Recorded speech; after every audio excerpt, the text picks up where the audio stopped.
Hi, welcome to Help with Hannah and Calvin. I'm Calvin Reed. I'm Hannah Jones, and we are answering your questions, Dear Abby style. This podcast is brought to you by Little India. This is a beloved, local, family-owned restaurant with 4 locations throughout the Denver area and a coffee shop. As it happens, earlier today, I was driving to Little India on 6th Street to pick up the check, and I stopped in their coffee shop and got this iced chai. Yum, delicious.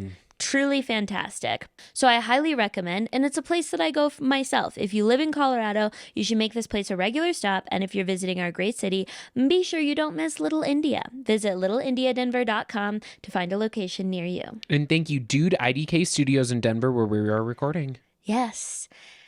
Hell yeah, Calvin, how are you? I am vibing. How are you, Hannah? I'll be honest, so bad. I have so many check-in. Well, okay.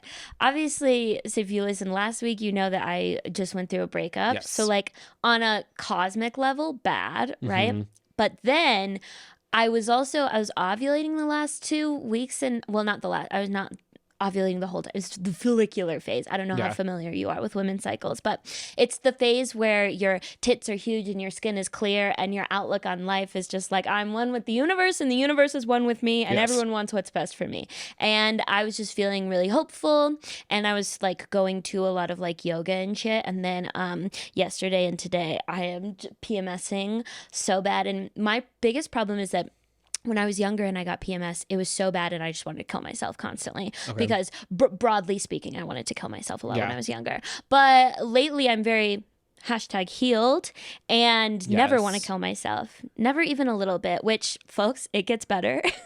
Go off. Yay. Just straight up. I never thought that I'd have a life where I just like never wanted to kill myself for years at a time, but that's me right here. Haven't wanted to kill myself in years. Okay. But what I will say is that when I get PMS, it's this very specific kind of darkness that takes hold where I'm like, I'm ugly and disgusting, and so are you, to be clear. Like everyone, the whole world is just a dark and disgusting place. And then the real problem is that like other people will talk about like, oh, like I'm tired today, and my initial like in my brain response is like, oh, you're tired. You couldn't possibly understand the true meaning of exhaustion that resides within me, you small-minded imbecile. Oh my gosh. Only I know the real darkness and perversions that lie underneath everything. It's like a very most annoying. You should write poetry when you're PMSing. I really shouldn't, is the problem. Because I feel like you're a devil on my shoulder. Because anytime that you're feeling like, I should write poetry about this, that's actually a really good sign that you shouldn't. I think your poetry would sell. And anytime that you're just sort of like living in the moment, that's actually a time that you should be writing poetry. Okay, that I do agree with. I don't know, like a dark poem about exhaustion. You just did poetry. Sylvia Plath did it better. You try it out. The Hannah Jones doing How Sylvia tired Plath. can she be if she doesn't want to kill herself, and she hasn't wanted to kill herself in years? That is The true. YouTube monetization for this is so fucked. That is so true. #antidepressants therapy. Okay, but so my story within the Yes. context of PMSing, my story is that Calvin, the thing about me is that growing up, my dad owned a business and we didn't have health insurance. So I only went to the doctor for my shots at like 5. And then I broke my wrist once and I got a cast. And then I got my shots at 17. Like super didn't get. I went to college and I went to Campus Health once, and I was like, hi, I have health insurance now, so I'm pretty excited to receive all this health care I've been hearing about. And they immediately gave me a pap smear. Are you familiar with the pap smear? Yes, I am familiar with the pap smear. Okay, fantastic. If any listeners are not, that's where they put a metal duck bill in your vagina and then crank it wide the fuck open and then scrape out your cervix to see if there's any cancer there. For me, they didn't explain what it was beforehand. They just sort of put me in stirrups, and me, virginal, would go on to find out over time that I had a vaginal disorder. I don't know if you knew this, Bobby.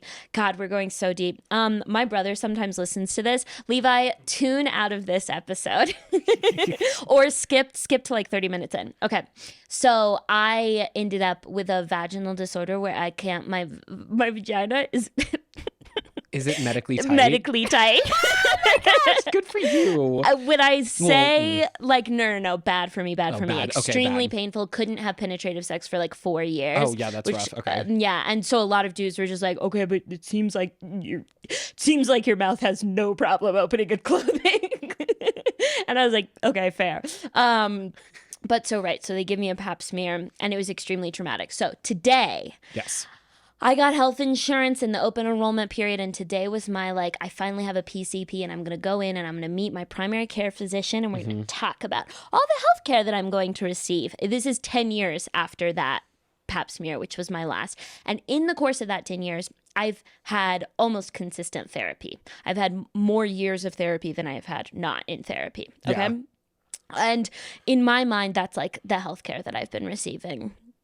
So I go in today, and this lady was like, okay, and your next visit's going to be your wellness visit. And I was like, is it good there going to be a pap smear perchance?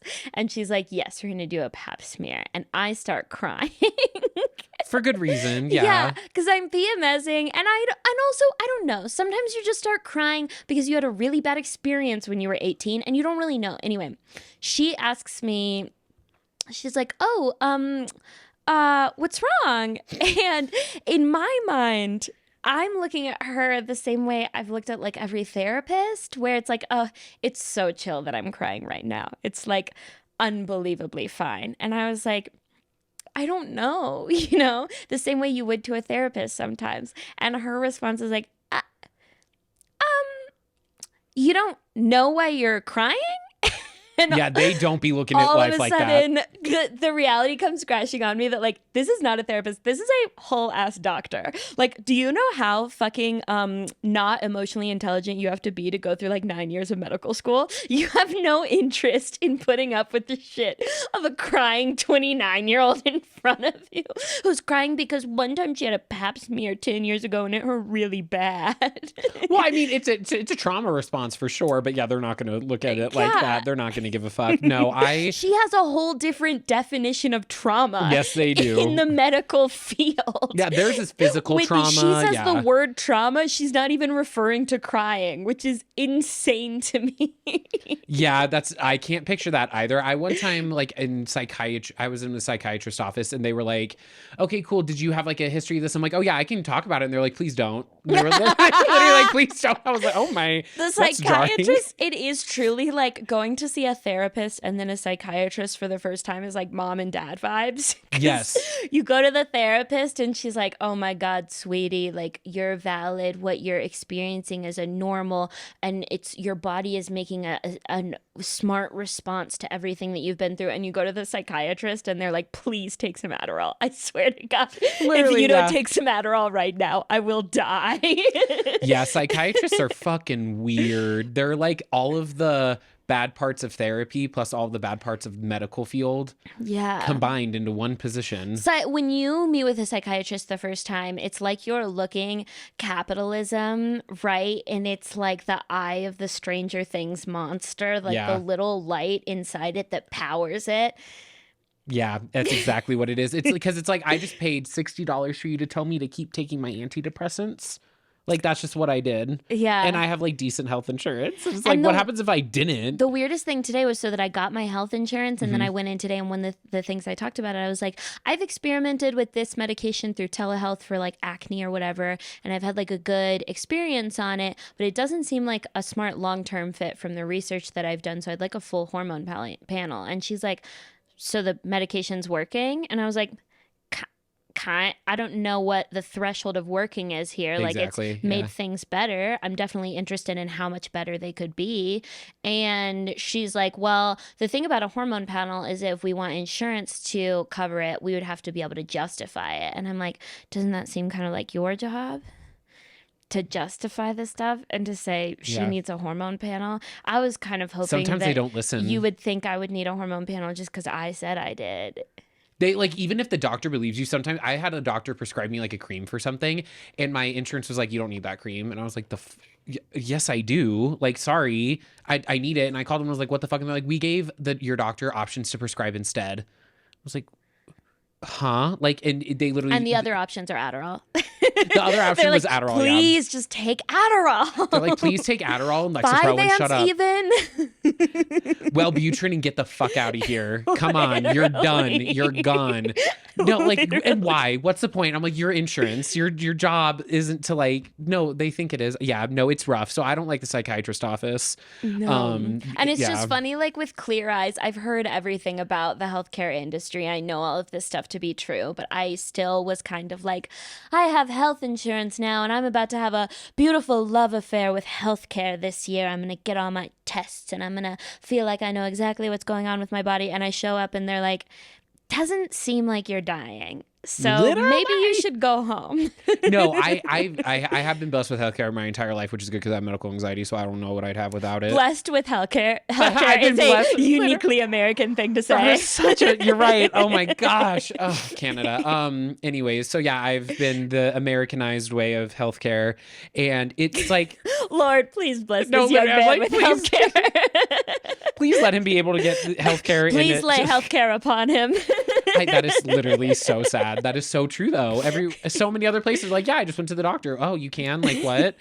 No, I have a really great primary care physician. She's great, but like I've had other experiences with doctors where it's just like, yeah, you are so just like, you don't care. Like, I'm not dying. Cool, you don't care. But like, I'd like to not feel bad, or I'd like to not be in pain, or help me with the anxiety of it at least. And sometimes people just suck. Yeah, they're referring me to an OB, and it seems like the OB is going to be the person that I ask all my hormone questions to. Okay. So my hope is that she has more of like a knowledgeable vibe about her, because the lady, to her credit, was like, this is not my area of expertise. And I was like, yeah, that's pretty apparent. I have spent way too much time on Reddit forums to be an expert. I'm just sort of like extremely biased and have theories about what's wrong with me. Yeah. No, that makes sense. I'm the same way. I've gone to specialists before, and they're really nice. The one specialist I had, he was great. I was like, here's what I was told, but I also went to one specialist who wasn't great. No, it was a consultation. I guess that's different, which I think consultations are stupid. But anyways, well, I get the point. Neither here nor there. So you have an OBGYN. Did this pap smear go okay, though? Well, so I haven't had it yet. It's coming up. I asked her, though, I was like, so is there something that I can request for it? Can I have like anesthesia even? I don't know. Can I be asleep? Can I die? Yeah. Can I not be like remember the pap smear happening? And she was like, you can take some ibuprofen. Yeah. And I was like, oh, great. No, this is good, because now for the next 2 weeks, I get to kind of like look forward to it. Yay. My roommate got hers done like last minute, just did her like yearly checkup. And it was just done.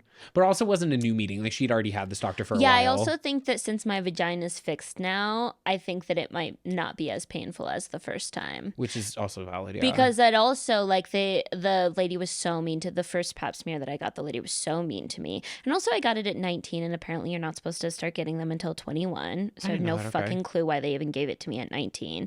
Yeah. But she was so mean and, like, angry at me for crying. That's sad. Yeah. Oh my gosh. Hence the crying today. Yeah, that's because the trauma response. No, I'm going to take a bunch of ibuprofen, and I think it'll be much better this time. Good. I'm hopeful about it. You said being confrontational with dating. What is that referring to? So this has happened a couple of times now, and I'm grateful every single time I do it, but it feels weird to like do it every single time. I've been rejected quite a few times, whatever, it's dating, it happens. My most recent rejection, and I maybe it's just because I'm just getting sick of it, of things winding down, but like you can tell things are winding down with somebody as you're talking to them. And it's like, okay, obviously they're losing interest, something's happening, like things aren't the same. And it's like I went through a phase where I was like, cool, whatever, I can just like let it die down and like whatever, just nothing happens. But I don't know, I like it when I can confront, and I did this past week where I confronted someone and I was like, hey, your behavior's changed. I thought you were cool, but like, are you like, what's the tea? And it was just very much like, things have changed. What's the tea, sis? Like, if you're not interested, tell me, but I'm not going to handle this like weird ass behavior that is now occurring. Yeah. Like, it's different. And I'm not going to be like a professional detective trying to keep track of what's going on. Well, I tried. That's not my best move. we're getting That's better. okay. Yeah, we're trying. No, I did try and do that, but it didn't go well. And also, I decided to confront to avoid doing that. And because my therapist was like, "You're already getting rejected. Why don't you, like, if you think about it, or if you actually get rejected, both are going to I do that." also, weirdly enough, have never considered a fizzle of a dating relationship to be a rejection. I only consider rejection when someone just like doesn't want to fuck me, and then I'm like, I'll kill myself. I mean, But when things fizzle, for me, it just feels like, oh, we're on different vibes. there have been It times feels where more that's like happened. Yeah. incompatibility than straight up rejection, because it's like, it's not like I want what you're giving me. No, which is true. And I've had dates where things have fizzled out. This one was like a killer date. Like things like were great. The chemistry was there. Like if things weren't vibing, it wasn't on my side, Word. which is also just kind of a bummer. But I have had like situationships or things like that end where it's like, I didn't want to say anything. You didn't say anything. I think we were just in different spots. Who cares? I don't consider that rejection, but this one specifically, and a few other times that it's happened before where I've just like noticed a change and it's like, did I read the vibes wrong? That's even how I started, was like, let me know if I'm misreading things, but this is what you're sending me. And then I got rejected, which is obviously a bummer. No one likes getting rejected, but it was so much nicer to just like confront out of it. Even like the guy who ghosted me that I talked about last week, I confronted him with ghosting and I was like, I know I'm probably not going to respond, but I wanted to say something, and it just felt good to just like, say like, hey, I thought you were cool, but this behavior is telling me otherwise. Yeah. And what what's was the the tea? response? Did they give you a good reason? No, they were just like, oh, I'm so sorry. I'm just like not getting over my past relationship. I really Word. like you, and I'm really bad at ending things that I don't think are a good fit. And I can't wait to be like that in a few months. It's going to be great. I've done it to guys. I can't say it's not karma. I can't wait to like give every indication that we're going to hook up and then be like, I'm not ready. That's my favorite thing to do in the whole Calvin. You have no idea how much this is a problem and a pattern for me. It's, and that's on anxious, and that's on avoidant attachment. Because when you heal your relationship with your body after having maybe your like boundaries violated, and I never felt like I could say no, or I wasn't saying no right, or like, and it just didn't matter. And then so finally, once I healed my relationship, where I realized I can say no at any time, there's no pressure to go beyond exactly what I want in the moment. Then I was like, oh, this is fun actually. Interesting. I'm not there yet. I'm still trying to figure out my communication in the bedroom and such. And just like that kind of, I don't even know how to communicate in a date sometimes. I feel very like not deterred. I feel very, I've talked about this like just in my life before, where it's like, because I spent so long in the closet, I didn't really have like my teens to just like not know how to talk to people I liked. Like I would like have crushes on girls. I just thought they were fabulous. Like it wasn't hard for me to talk to them. I was like, you're just fabulous. Let's talk, girl. Like that's not, it was never hard for me to like, for me to think like that. But now me as a teen, I would have been like, oh my God, he wants me. I think some of the girls, there was a phase where I think they believed I was straight. I think so. One girl did for sure, because she kissed me. She was my first kiss. Aww. And then her first kiss was my best friend in high school, who's also gay. So the first two men she kissed are both gay. Wow. Ally. Is she a big ally, theater kid ally? That is a theater kid experience right there. Everyone you kiss is gay. I don't even know what I was saying with that. Oh yeah, well, but going back to No, go ahead. Yeah, going back to the confrontational thing, I'm glad I did it. It feels good to just be like, what's the tea? Like, what is this behavior going on? Yeah. Even if I don't get a response or something like that, it's just like, cool. Just like, great. I said my piece. I somehow complimented you because I said I still liked you and thought you were cool, but your behavior is weird. I do truly think that like when you learn how to date and you are looking for someone who is compatible for you, and whether they are or are not has literally no bearings on your own value, when you finally like feel secure in knowing that, all of a sudden dating becomes an entirely different experience. Yeah. Because I feel like most of the time when people are complaining about dating, when you ask questions and they get to the root to the issue, it's because they believe that every rejection like says something negative about them. Yeah. And it's like, well, yes, that's a problem. That's a miserable part of your life. That's called your 20s, you know? Yeah. But that's going to end someday, and it's not really dating's fault. The problem is that you don't have a lot of areas in your life where you're like getting self-esteem from, and this is like one of the main ones. Mm-hmm. But I'm so into being confrontational in dating. Too confrontational, in fact. Ooh. And I've convinced myself that men who are attracted to me want that. that's what they're looking for. I don't know. Some guys do like that. One of my friends is hooking up with someone and she's mean to him. He asked her how good at fucking he was, and she said a 4.5 out of 10, and he's still talking to her. If someone told me a 4.5 out of 10, I would be so embarrassed. I would literally want to die. Let's be real, Kevin. Would you ever ask someone to rate your fucking skills on a scale of 1 to 10? No, I'm Because not. I would not ask that question. I would not. I've been like, am I good? That's the most I've ever done. I, at the beginning of a relationship, will say, to be 100% clear, in this relationship, I have no interest in hearing hard truths from you. I believe that friends are what hard truths are for.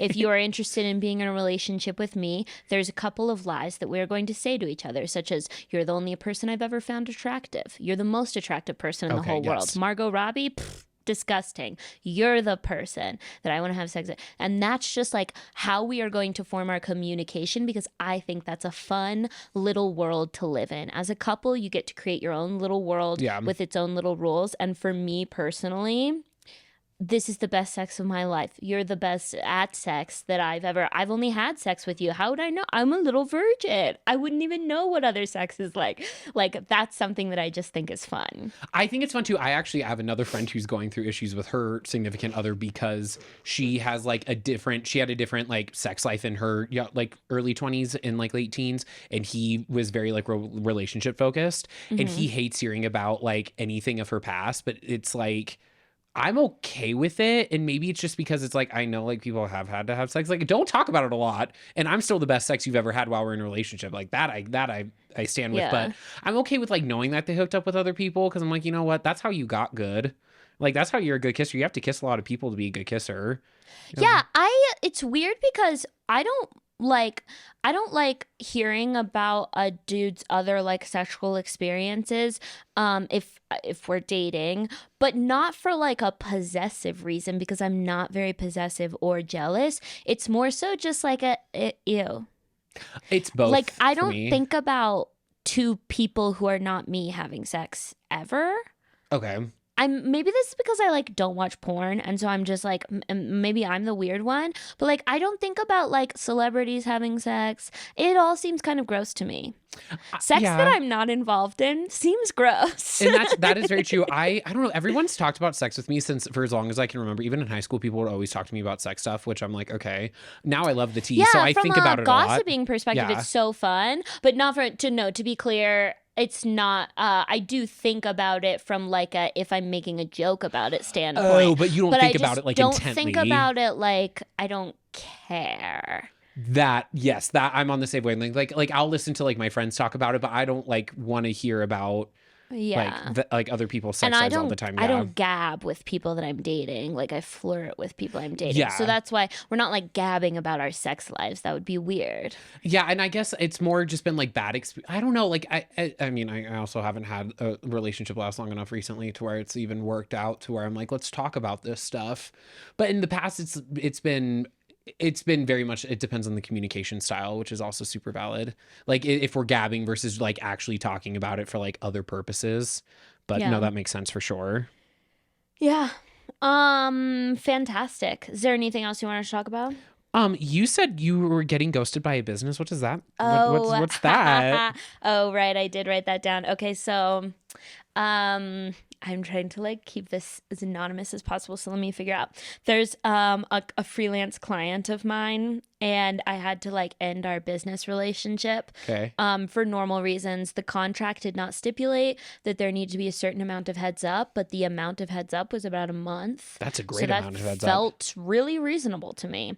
So I let them know, and they never responded. And specifically, part of me letting them know was I was going to hook them up with someone else in the comedy community who could fill my spot. I was going to like ask around and just like give someone that gig. Oh. And they never responded. And I am so like mad about it, because it's like, I don't think you guys realize that if I wanted to, I could tell every comic in town not to work with you, and like they probably wouldn't.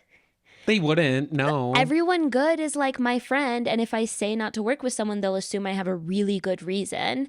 And so like, yeah, like every good comedian, I can't think of, there are definitely some comedians who don't give a shit about my opinion, but they kind of suck. Yeah. And so I'm just like, that's, oh, it got under my skin so, so, so bad Oh, for because it's sure. like, I understand that this could be like, I don't know. It felt like I was like talking to a person I was dating. I was like, it's business. What do you expect from me? I have a Yeah. finite amount of time in the day. Not every business relationship is going to like last forever. No, and that's like a part of it. And also, you gave a month of a notice, which Yeah. is a plenty of amount of time to find a new comic to do something. You can find a new comic to do something in a day, truly. So, Yeah. like, a month Well, is the nature of the project was not like that. that makes sense. A Okay. month was supposed the minimum and maximum amount of time that I could give. It was just kind of set that it was going to be like that. Yeah. But it got under my skin so bad. So I was talking to my friend. We were like in a yoga class together in the beginning when you're like whispering. And I was like, I am so like upset about that. Like I can't it's gotten under my skin so bad and I have no idea why. And she was like, I mean, yeah, that makes sense. It feels like they're like implying that you're like a bad person It's on a business rejection. level. It's rejection It and taking it personally. is. It's so hard because they're probably like, I mean, I don't know. I'm still working through the how is rejection not on you? Like I'm still working through that personally. So my first thought is always like, what did I do? Especially because I want to be known as someone who can reflect on their own issues. Like I don't ever want to be someone who's like too delulu to like not even. So I sometimes swing too far Yeah, and I but will reflect too far right away, and then it's like just as harmful, but just to myself. I also just believe that like you're not ever going to be able to. I don't believe in asking why something doesn't work out.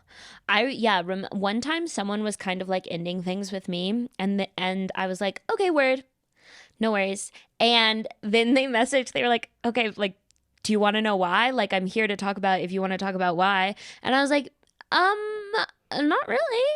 But Interesting. why Okay. would I want to know why? Is there something like glaring? And so I was like, okay, well, now that you said that, I guess, yeah, okay, why?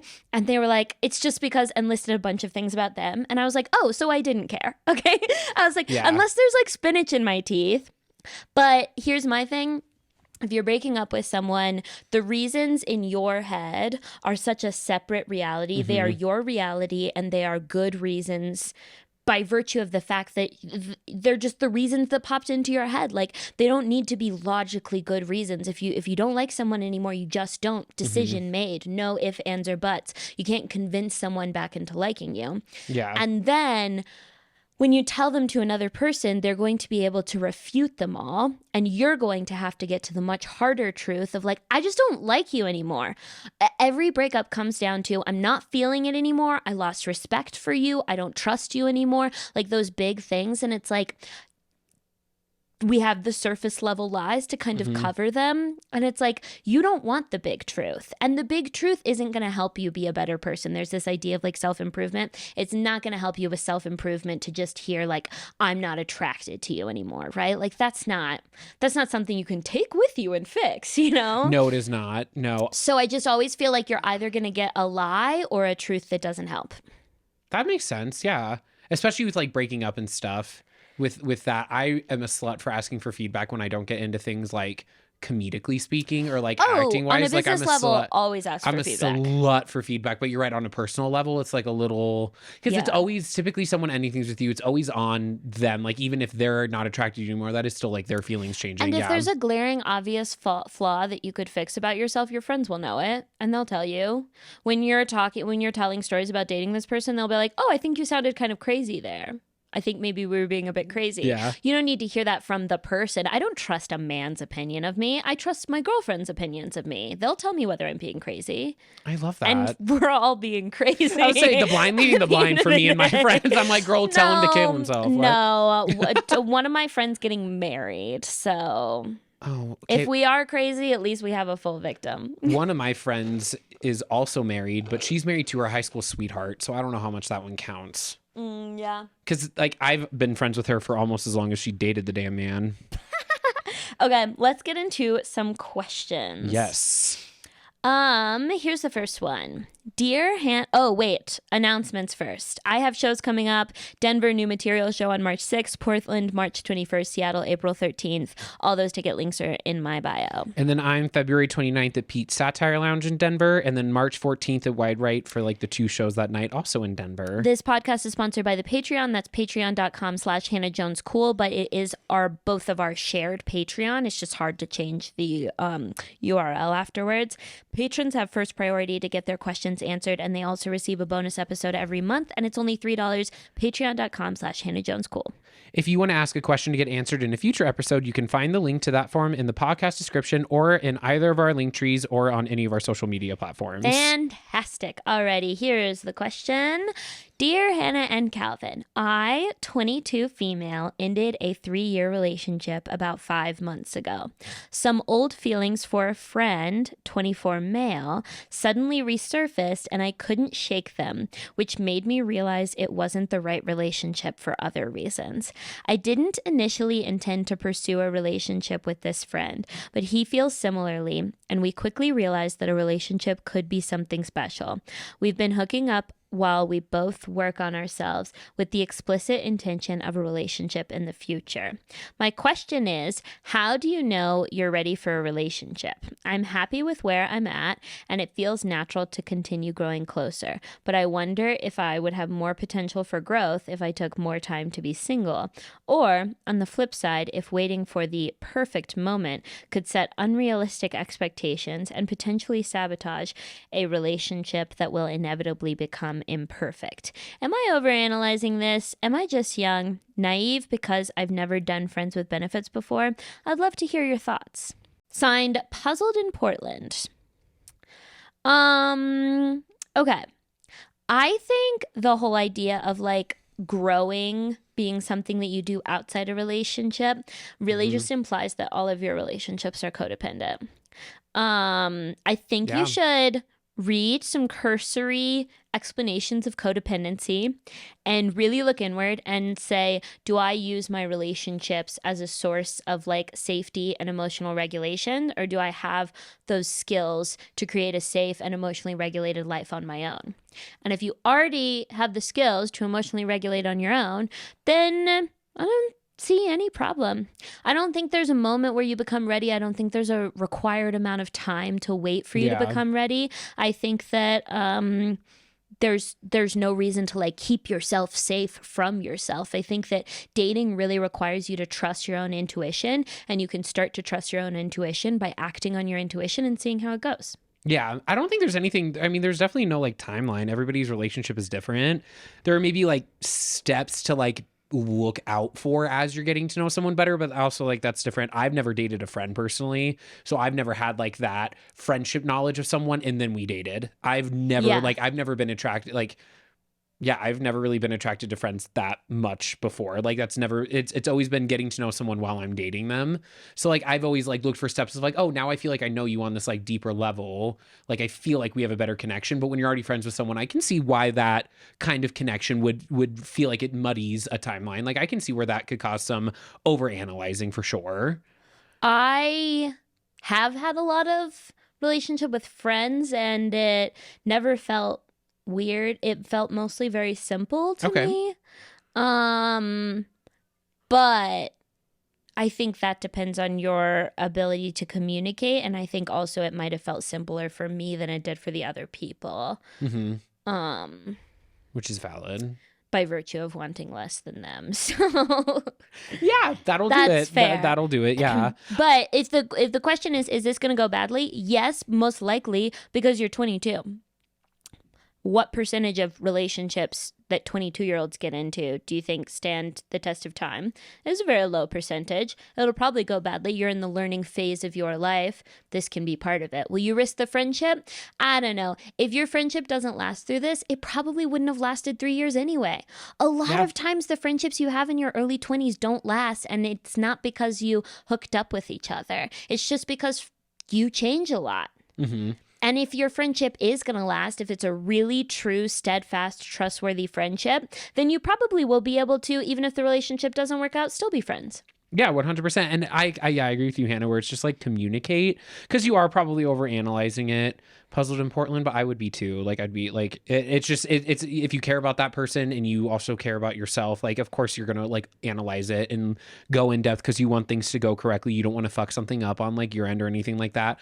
But communication, because what happens if they're totally on the same page as you and then you're like, oh, so I've been overthinking something that I shouldn't have. Like communication, I'll always say communication's great. You at least know where someone's on, whether they're on the same page as you or not, and it can help you decide what's best for you. If you're scared because in your last relationship toward the end you got feelings for someone else and subtext you maybe wanted to cheat on them or you maybe got close to cheating on them, if that's why you're scared, you're afraid you're going to cheat on your friend, that's a really good relationship to not, a good sign to not get in a relationship. Yes. Straight up, if you're feeling like maybe you would cheat, then it's a cold hard no. 100%. Not yeah. even close. But just tell them, like, I don't want to be monogamous, but I'd be down to continue getting to know you better. And just hope that he doesn't say, okay, sure, that works, and then spend the next year like wishing that he could somehow figure out how to lock you down. I guess that could be testy. The more that I think about it, the more that there is a potential minefield if one or both of you can't sincerely advocate for what you need in a relationship. That's pretty normal at your age, and that's just like par for the course. Like, that is just a possibility in any relationship. You can't necessarily prevent for it. You just learn as you get to know someone, oh, they can't stand up for what they need in a relationship.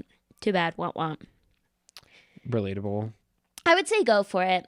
The worst, I mean, yeah, talk about it, because especially if things are going in a good spot, you might as well talk about it, because odds are they're probably feeling similar. Like, it's smart to trust your intuition, because odds are you're probably good at, especially when you're friends with someone, you know your friends. Like, I know all my friends' moods, and I can tell whether they're in a shitty mood or not.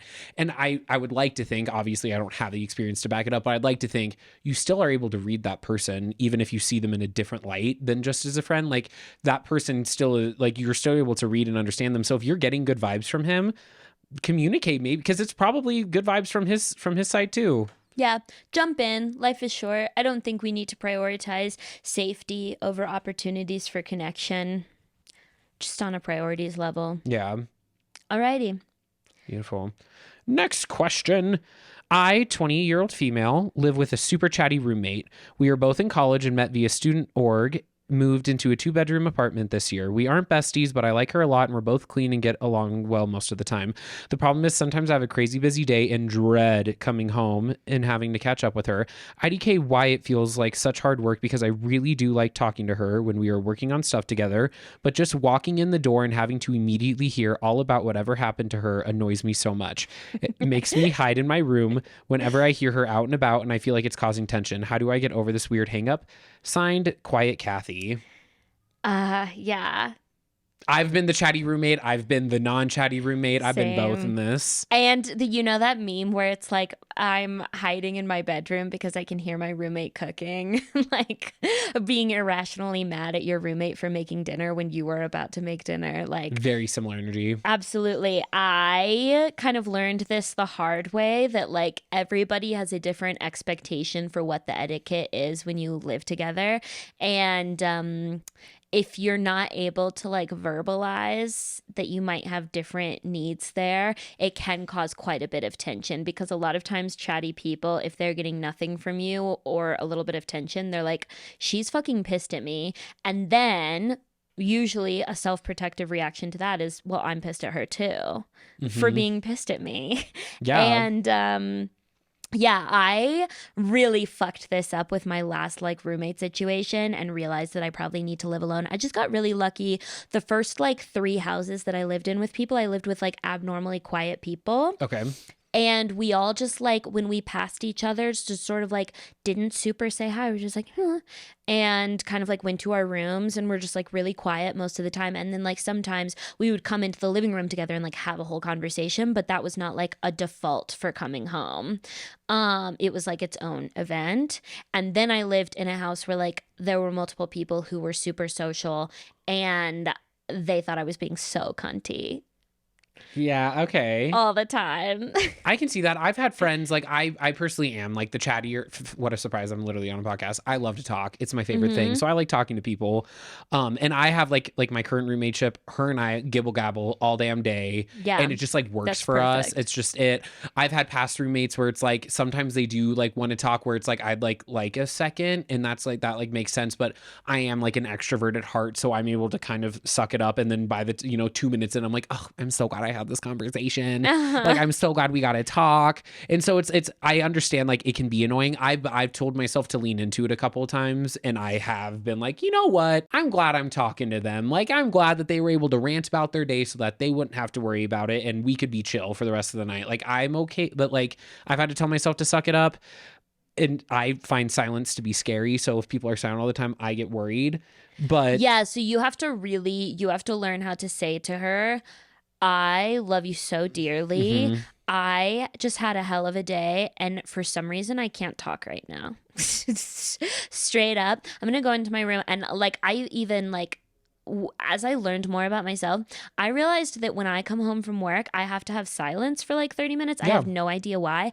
But when I came home from work in mid afternoon, because I was working at a coffee shop, my friend would always be cleaning and playing her music super loud. And I like her music, and her speaker is fine, you know? Yeah. But I was like, this is such a weird random request, and I'm so sorry to like interrupt your vibe. Can we do headphones for like 30 minutes? And I asked her that. I was surprised at how much she did not give a fuck. She put on her headphones. Yeah. And 30 minutes later, I felt like I had breathed new life. So start with just asking for like the 30-minute buffer, Mhm. because for me, for some reason, it's all about the transition from work to home that's really hard.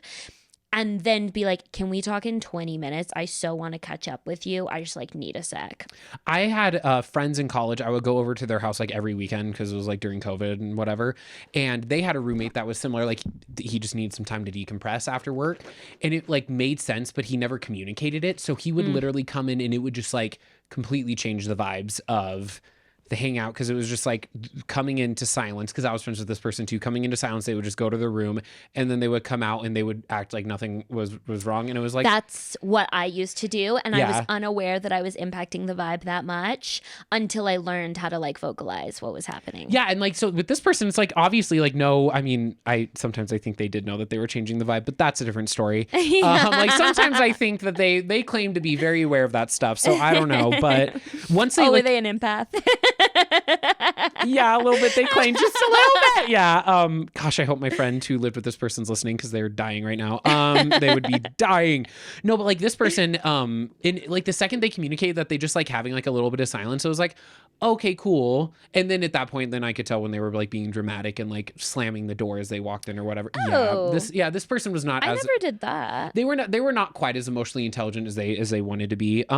Which is fine. It's whatever. We were all young. We're in fucking college. Like none of us were as emotionally intelligent as I think we thought we were. But it changed. Like we were all just like, oh, cool. Like you just need your time. Great. Like we're still gonna talk. You go to your room. We won't bother. Like you'll come out whenever. We'll say hi.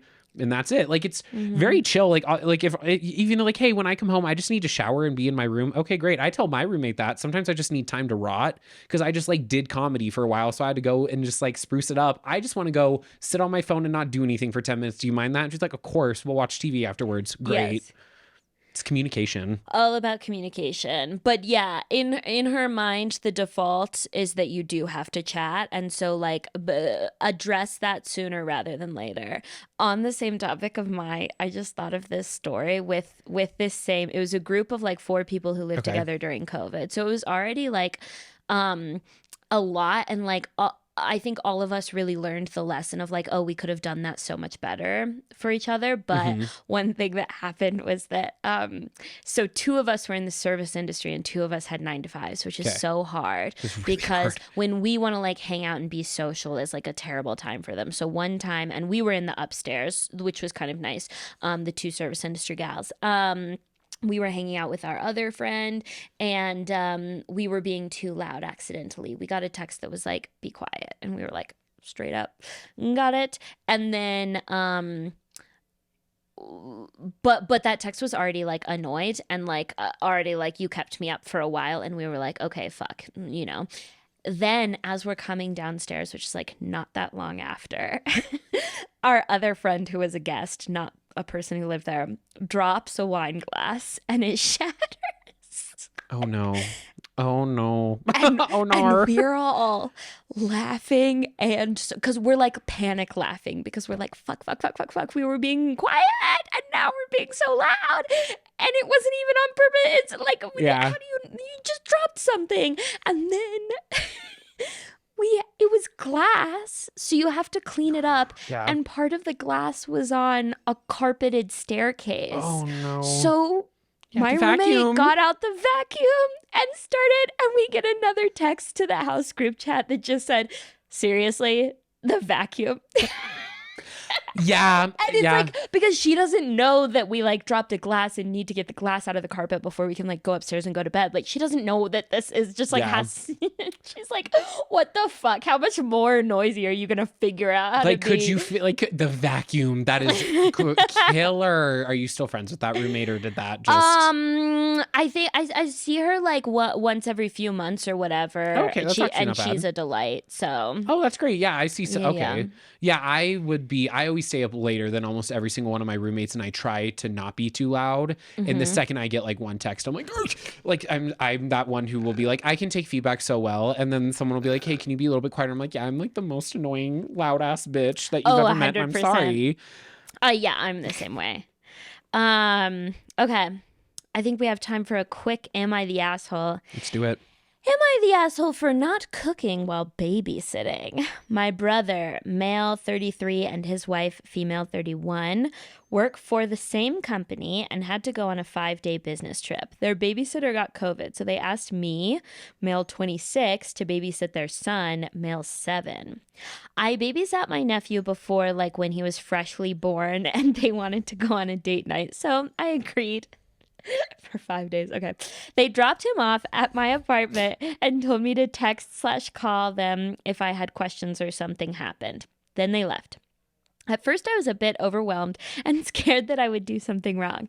But my nephew was really low maintenance. He likes reading, so I downloaded some books for him on my iPad. I'm not good at cooking, and I don't cook for myself. I either eat takeout, make myself a salad, or a sandwich. I also don't know what kids like to eat, so whenever my nephew was hungry, I made him a sandwich. I offered to share my takeout with him, but I always order spicy Indian food, and he doesn't like it, so he just ate a sandwich. I offered multiple sandwich toppings like cheese, cream cheese, peanut butter, etc. So it's not like I made him eat the same sandwich over and over again. I'm imagining this is one sandwich. Oh, disgusting. Last Friday, my brother and his wife came to pick up my nephew. When they asked him if he liked staying with his uncle, he said it was cool, except for the food. Then he told them that I always made him sandwiches for breakfast, lunch, and dinner. They pulled me aside and asked me if it was true. When I said yes, they got mad and acted like I neglected their child. It's important to mention that they did not ask me to cook. They didn't give me a list with his favorite meals either, and just assumed I would cook a fresh meal every day. Since then, my brother has been ignoring me. We usually text at least once a day, but nothing. I called him today and he was still annoyed and mad at me. He called me selfish and irresponsible too. I get that cooking would have been better, but it's not like I don't feed my nephew. I provided him with food and he was never hungry. Do y'all think I'm the asshole or not? I don't think so. No, in my family, if I did this to my nieces and nephews, their parents would be like, they would be like, oh, well. Like, they're strong kids. Their bodies are resilient. Like, you fed them. Yeah, you fed them. They're fine. But they would just give me shit about it forever. That's they would the same make thing. My family would do the jokes same thing. about Yep. how I only feed them sandwiches. And then the kids would hear all the jokes and start to make their own jokes. And it would just be like a running joke forever Yes. that I only made them sandwiches. I think it's weird. I mean, they sound like the obnoxious kind of parents who are like, oh no, Mosby doesn't have the perfect greens. Which is like, it's a kid. So stupid and annoying. You're 26. You're not a professional babysitter. You were someone who was there in a pinch and you did your best. Learning experience for you. You do have to like cook kids food. If you're getting takeout, you should get something that it's so crazy to me that you're like, I only get spicy Indian food. It's not like they have anything else there. It's not like I could order extra rice for him or extra veggies, you know. I just get the spicy Indian. Saag He didn't paneer want doesn't any. exist at this Indian restaurant. Like literally, when I read this, I was like, saag paneer is not spicy and it's delicious. Pretty much anything. I guess the Indian places that I've been to, Little India specifically, you can get any spice level. Yeah, that's not how you watch a kid for sure. I just feel like most parents would be like, that's pretty funny and fucked up. You're not watching our kid in the future, but they wouldn't ignore you forever. Like, and I mean, I've had worse situations from family babysitters, like when I was a child, and they wouldn't be like, some of them are still allowed to babysit, like whatever. And it's like one thing that my parents would do, like looking back, I'm like, they always told the babysitter what dinner was or what dinner options could be. Yeah. Like looking back, I'm like, oh shit, like none of my babysitters ever had to worry about where the food. But I feel like that's when it's at your house. Yeah. And you're like, yeah, we have this in the fridge. But I feel like if I ever got dropped off at like a family member's house, it would just be understood that they would make meals that were kid friendly. I guess so. I don't know. Like it's sorry, because like I get why this person was like, I don't know. Like you're not like You don't didn't tell even get me. him a box of cereal?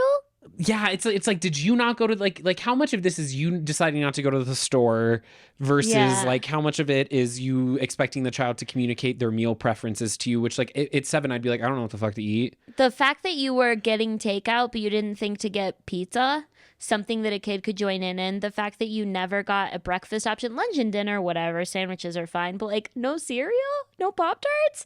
That's weird, bro. What was he eating if he was a little hungry in the middle of the day? Did you not get like a variety of pack of single serve chips? Like, come on, it's a kid. What did you eat when you were a kid? You weren't an asshole, you were a dumbass. Yeah. You were not in it. This brother though is being a little bit dramatic because my family would make it a joke and it would just be like I would just be the sandwich guy for the rest of my life, which is fine. Like it happened, right? So it's like you should like no one should be mad at you. No one like died. No one. Well, the kid should be mad at you, but the kid will get over it. Yeah, he'll get over it. He's not scarred. He might not like sandwiches for a couple months. Valid. That's valid. But like he's not gonna hate you. Like it's weird that they're taking it so drastically when it should have just been a fun learning experience that no one got hurt over. You just feel stupid. Yeah. That's all it should have been. You do deserve to have the piss taken out of you at every family gathering forever. 1000%. That should be your worst punishment. Yeah. And that's embarrassing. Thank you so much for tuning in. You can find me at Hannah Jones Cool. And you can find me at Calvin Reid, REID _. Have a great day. Bye.